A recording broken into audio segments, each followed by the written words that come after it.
আজ বানাবো খেসারি শাক। খেসারি শাকের ভর্তা। খেসারি শাক পরিষ্কার করে ধুয়ে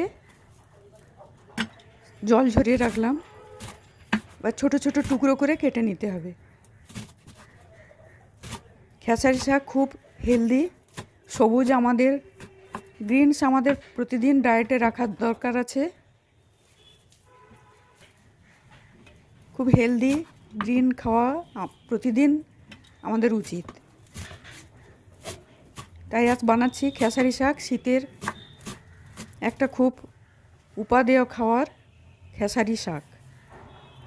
ছোট ছোট করে টুকরো করে কেটে নিলাম, প্রেসার কুকারের মধ্যে দিয়ে সেদ্ধ করতে হবে। প্রেসার কুকারে নিয়ে নিলাম। এর মধ্যে এবার কিছু সামান্যই মশলা দেব।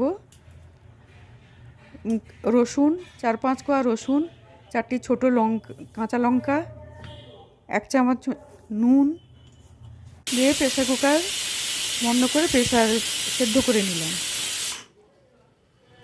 ঠান্ডা হয়ে যাওয়ার পর মিক্সার জারে বেটে নিলাম। শিলনোড়াতেও আপনারা বাটতে পারেন।